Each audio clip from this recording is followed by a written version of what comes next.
ದೇಶದ ಕಾಂಗ್ರೆಸ್ಗೆ ಎಟಿಎಂ ಆಗಿದೆ. ರಾಜ್ಯದ ಬೊಕ್ಕಸವನ್ನು ಅಲ್ಲಿ ಲೂಟಿ ಮಾಡಿದ್ದಾರೆ. ಸರ್ಕಾರಿ ನೌಕರರು ಸಂಬಳದ ಈಗ ನರೇಂದ್ರ ಮೋದಿ ಅವ್ರ ಮಾತಿಗೆ ತಲೆ ಕೂಡ ಏನೂ ಇಲ್ಲ, ಏನೂ ಹುರುಳಿಲ್ಲ. ಅವರು ರಾಜಕೀಯ ಭಾಷಣ ಅಷ್ಟೇ. ಅತಿ ದೇಶದಲ್ಲಿರ್ತಕ್ಕಂಥ ಎಲ್ಲ ಭ್ರಷ್ಟರನ್ನ ಅವ್ರ ಪಕ್ಷಕ್ಕೆ ಸೇರಿಸ್ಕೊಂಡಿದ್ದಾರೆ. ವಾಷಿಂಗ್ ಮಿಷಿನ್ಗೆ ಹಾಕಿ ಅವ್ರನ್ನ ಮಾಡ್ತಿದ್ದಾರೆ. ಸಿದ್ದರಾಮಯ್ಯ 2013ರಿಂದ 2018ವರೆಗೂ ಮುಖ್ಯಮಂತ್ರಿಗಳಾಗಿದ್ದರು.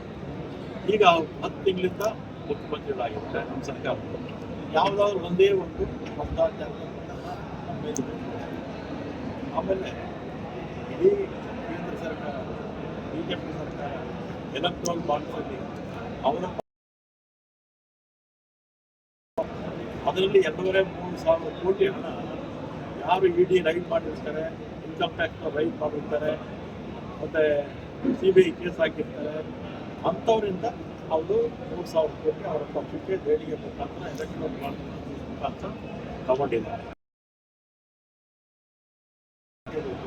ನಿರ್ಮಲಾ ಸೀತಾರಾಮನ್ ಅವರ ಗಂಡ ಬಳಿಕಾಲ ಪ್ರಭಾಕರ್ ಅಂತ ಅವರೇ ಹೇಳಿದ್ದಾರೆ, ಪ್ರಪಂಚದ ದೊಡ್ಡ ಭ್ರಷ್ಟಾಚಾರ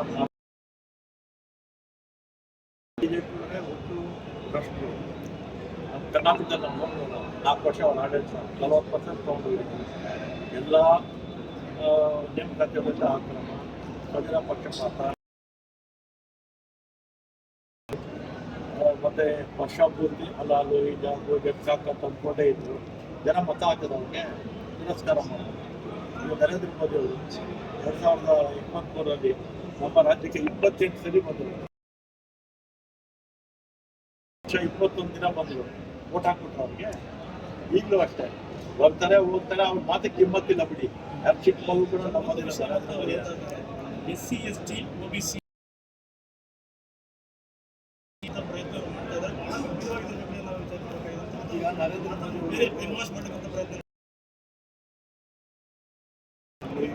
ಇದೊಂದು ಪ್ರಶಸ್ತಿ ಸಿಕ್ಕರೆ ನರೇಂದ್ರ ಮೋದಿಗೆ ಮತ್ತು ಅವರ ಪಕ್ಷ ಈ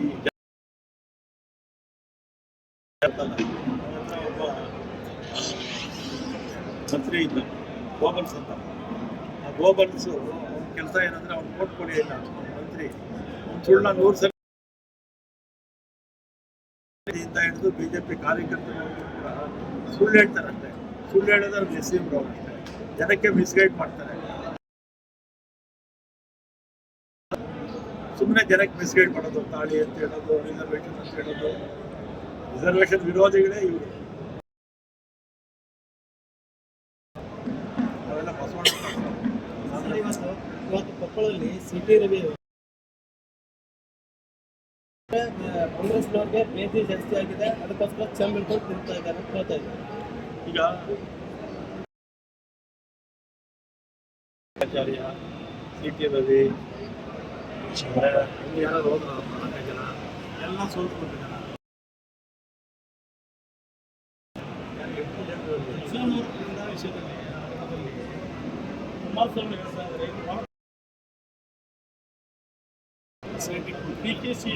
ಪರೋಕ್ಷವಾಗಿ DKC ಅವರು ಈಗ ಇದು ಮಹಾನಾಯಕ ಇಂಡೈರೆಕ್ಟ್ ಆಗಿ ಇದು 100 ಸರಿ ಹೇಳಿದ್ರು 10 ತಿಂಗಳಲ್ಲಿ.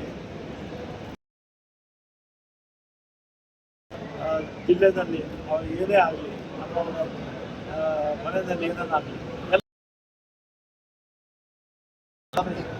ಒಂದು ವಿಷಯ, ಈಗ SIT ಇದೆ, ತನಿಖೆಗೆ ನೇಮಕ ಮಾಡಿದ್ದೀವಿ ಅಧಿಕಾರಿಗಳನ್ನ.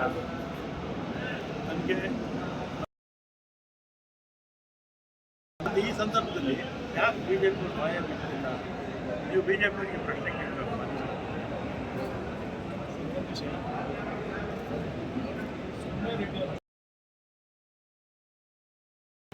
ಪಕ್ಷದ ಒಬ್ಬ ನಾಯಕ ನಾವು ಗೆಸ್ಟ್ ಹೋದ್ರ ಬಗ್ಗೆ ಸೌಮ್ಯ ರೆಡ್ಡಿ ಅವ್ರಿಗೆ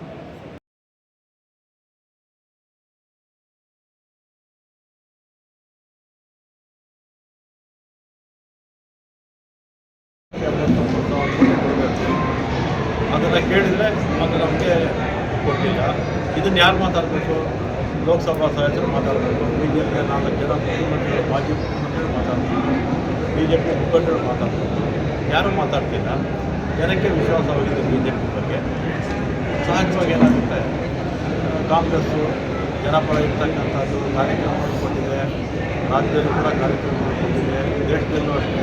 ನಮ್ಮ ಯು ಪಿ ಎ ಸರ್ಕಾರ ಇದ್ದಾಗ ನಾವು ಕೊಟ್ಟಂಥ ಕೆಲಸ ಕಾರ್ಯಕ್ರಮಗಳು ಎಲ್ಲೂ ಕೂಡ ಅದು ಜನ ಮಾತಾಡ್ಕೊಳ್ತಾರೆ. ಸಹಜವಾಗಿ ಕಾಂಗ್ರೆಸ್ ಪಕ್ಷದ ಪರ ಒಲವಿದೆ. ಈ ಸರಿ ಕಾಂಗ್ರೆಸ್ ಪಕ್ಷಕ್ಕೆ ಜನ ಪಕ್ಷ ಮತ್ತು ಪ್ರಧಾನಮಂತ್ರಿಗಳು ಮತ್ತು ನಮ್ಮ ರಾಜ್ಯದ ಬಿ ಜೆ ಪಿ ಮುಖಂಡರು, ಬಿ ಜೆ ಪಿಯ